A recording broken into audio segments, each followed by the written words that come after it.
नमस्कार, news plus देख रहे हैं आप। मैं हूं आपके साथ मैं अविरल। अक्सर आपने गुनाह करने पर इंसानों को सजा होते सुना होगा, मगर क्या आपने कभी किसी जानवर को कानून से सजा मिलने की बात सुनी है? लेकिन ये सच है। कई ऐसे मामले हमारे देश में भी सामने आते रहे हैं जहां जानवरों को कानून ने सजा दी है और उन जानवरों ने वो सजा काटी भी है। ताजा मामला उत्तर प्रदेश के वाराणसी जिले का है, जहां एक हाथी मिट्ठू करीब 1.5 साल से हत्या के जुर्म में सजा काट रहा है। हालांकि अब इस हाथी को रिहा होने की उम्मीद जगी है। वाराणसी के पुलिस कमिश्नर ए सतीश गणेश ने इसकी रिहाई को लेकर के पहल की है। देखिए रिपोर्ट। आपको बता दें कि 20 अक्टूबर 2020 को एक घटना यूपी के चंदौली में घटी थी, जहां रामलीला का कार्यक्रम चल रहा था। महावत के साथ ये हाथी मिट्ठू भी मेले में आया था। बताया जाता है कि मेले से वापस लौटते वक्त कुछ लोगों ने मिट्ठू हाथी को तंग करना शुरू कर दिया था, जिससे हाथी चिढ़ गया और गुस्साए मिट्ठू ने एक व्यक्ति को जान से मार दिया था। इस घटना के बाद मिट्ठू हाथी पर दफा 302 का मुकदमा दर्ज किया गया। बबूरी थाना पुलिस ने हाथी के साथ उसके महावत पर हत्या का केस किया था, जिसके बाद वन विभाग ने हाथी को सीज कर लिया।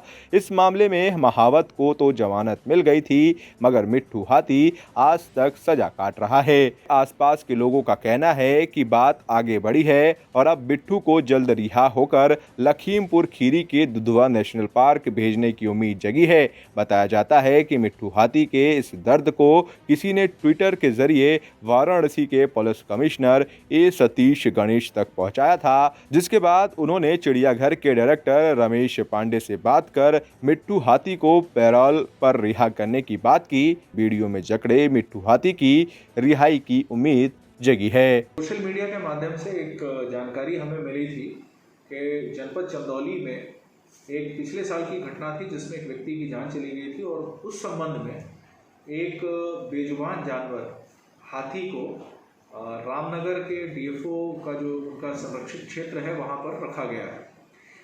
जब इस पर जानकारी और अधिक हमारे स्तर से की गई तो ये पता चला कि एक व्यक्ति की इसमें मृत्यु हो गई थी, जिसमें महावत को पहले से ही जमानत मिल चुकी है, लेकिन इस बेजुबान जानवर को किसी भी तरह की कोई राहत नहीं मिली थी। इस जानकारी पे मैंने अपने फॉरेस्ट सर्विस के साथी रमेश पांडे जी से संपर्क किया, जो वर्तमान में नई दिल्ली में जू के डायरेक्टर हैं।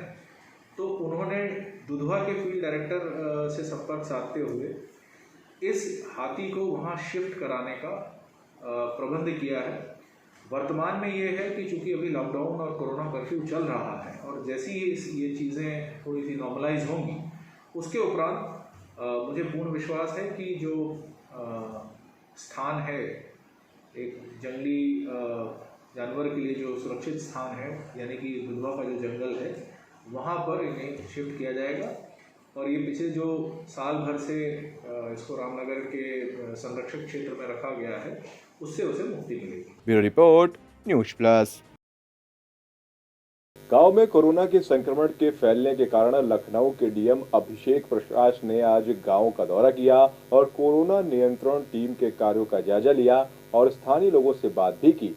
लखनऊ के जिलाधिकारी अभिषेक प्रकाश कोविड-19 के बारे में लोगों को जागरूक करने के साथ साथ जो टीमें कोरोना नियंत्रण को लेकर कार्य कर रही हैं, उसका जायजा भी ले रहे हैं। जिलाधिकारी आज लखनऊ के सरोजनी नगर क्षेत्र के चंद्रावल गांव पहुंचे, जहां पर उन्होंने लोगों को कोरोना से बचाव के तरीके बताए और मास्क पहनने की अनिवार्यता को समझाया। साथ ही उन्होंने होम आइसोलेशन में रहने वाले लोगों से भी संवाद भी किया। टीमों को गाँव में लगातार सैनिटाइजेशन और आवश्यकता अनुसार किट लोगों तक पहुंचाने का आदेश भी दिया और साथ ही निगरानी समिति को लगातार सक्रिय रहने का भी आदेश जिलाधिकारी लखनऊ द्वारा दिया गया। देखिए, माननीय मुख्यमंत्री जी के निर्देशों के क्रम में पूरे उत्तर प्रदेश में और इसी क्रम में जनपद राजधानी लखनऊ में हम लोगों ने 2 चरण में 100% हाउस होल्ड को सर्वे का कार्य किया हुआ है।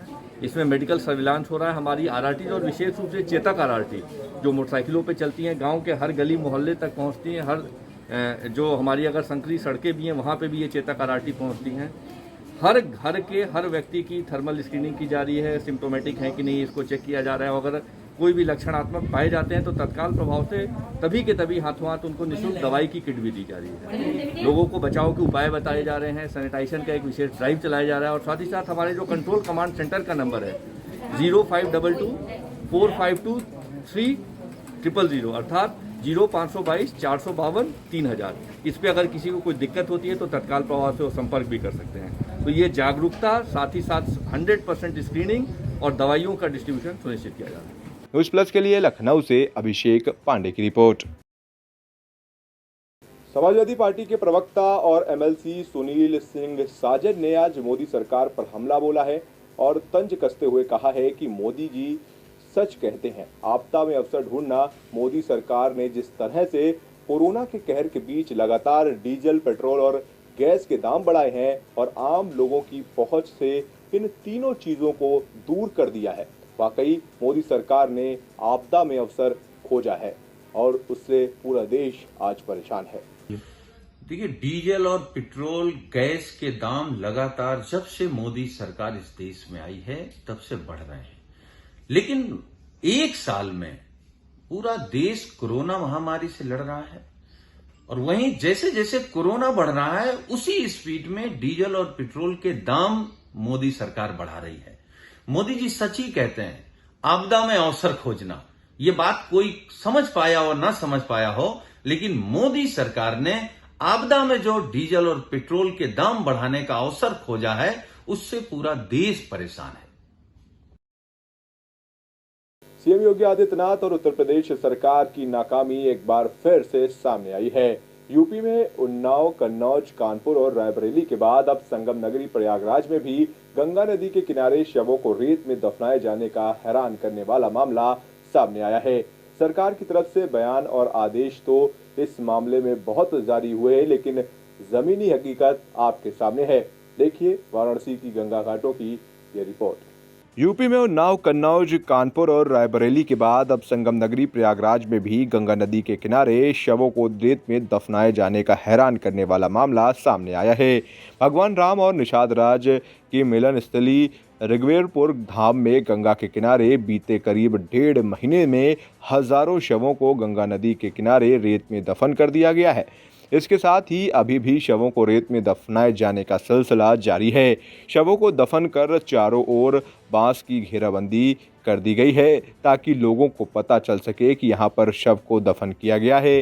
हालांकि हिंदू धर्म में शवों को दाह संस्कार की ही परंपरा है। ऋग्वेरपुर धाम में प्रयागराज के अलावा प्रतापगढ़, सुल्तानपुर और फैजाबाद जिलों के शवों को अंतिम संस्कार के लिए लाया जाता है। कोरोना की सेकेंड वेव के पहले यहां पर प्रतिदिन 50 से 60 शवों का दाह संस्कार किया जाता था, लेकिन अप्रैल माह में जब कोविड से मौतों के आंकड़े बढ़े तो ऋग्वेरपुर घाट पर हर दिन सैकड़ों की संख्या में शवों के आने का सिलसिला शुरू हो गया, जिससे ऋग्वेरपुर घाट पर दाह संस्कार के लिए लकड़ियों की भारी कमी हो गई और लकड़ी ठेकेदारों ने भी लोगों से दाह संस्कार के लिए ज़्यादा पैसे वसूलने शुरू कर दिए। इसके बाद लोगों ने मजबूरी में दाह संस्कार के बजाय शवों को दफनाना शुरू कर दिया, जबकि सीएम योगी आदित्यनाथ ने गंगा नदी के किनारे शवों को दफनाए जाने को लेकर एसडीआरएफ और जल पुलिस को गंगा नदी के किनारे पेट्रोलिंग का भी निर्देश दिया है। इसके साथ ही साथ जो लोग शवों का दाह संस्कार करने में सक्षम नहीं हैं, उन शवों का प्रशासन की ओर से अंतिम संस्कार कराए जाने के भी आदेश दिए हैं। इसके बावजूद संगम नगरी में सीएम योगी आदित्यनाथ के इस आदेश का अनुपालन नहीं हो रहा है। प्रदेश की योगी सरकार के सारे दावे खोखले नजर आ रहे हैं, जिसकी सच्चाई गंगा नदी के किनारे इन शवों का दिखाई पड़ना है। Bureau report, news plus. Corona महामारी के मद्देनजर 4 धाम यात्रा स्थगित होने के कारण 4 धामों के कपाट सांकेतिक रूप से खुल रहे हैं। केवल पूजा परंपरा से जुड़े लोगों को ही धामों में जाने की अनुमति होगी। गंगोत्री और यमुनोत्री धाम के कपाट खुल गए हैं और 17 मई को सोमवार को 5 बजे श्री केदारनाथ धाम के कपाट भी खुल जाएंगे। आइए आपको ले चलते हैं यमुनोत्री धाम के दर्शन कराने।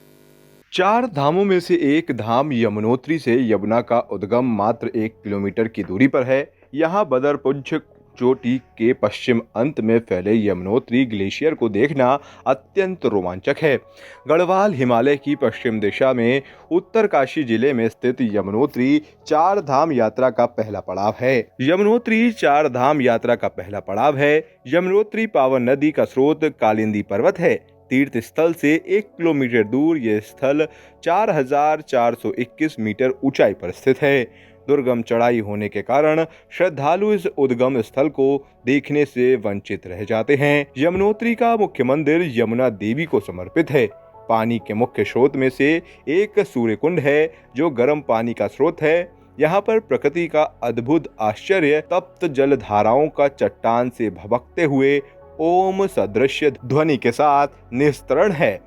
तलहटी में दो शिलाओं के बीच जहां गर्म जल का स्रोत है, वहीं पर एक सकरे स्थान में यमुना जी का मंदिर है। अक्षय तृतीया के पावन पर्व पर शुक्रवार को यमुनोत्री धाम के कपाट विधि विधान के साथ खुल गए हैं। यमुनोत्री मंदिर समिति के उपाध्यक्ष राजस्वरूप उनियाल एवं सचिव सुरेश उनियाल ने बताया कि मां यमुना की उत्सव मूर्ति को डोली यात्रा के साथ खरसाली से यमुनोत्री धाम के लिए रवाना किया जाएगा। मां यमुना के भाई समेश्वर देवता की डोली भी उन्हें विदा करने यमुनोत्री तक जाएगी। अभिजीत मुहूर्त में दोपहर 12:15 पर विशेष पूजन अर्चन और विधि विधान के साथ यमुनोत्री मंदिर के कपाट खोले गए हैं। 17 मई यानी कि सोमवार को 5 बजे श्री केदारनाथ धाम के भी कपाट खुलेंगे। श्री केदारनाथ भगवान की पंचमुखी डोली केदारनाथ पहुंचेगी।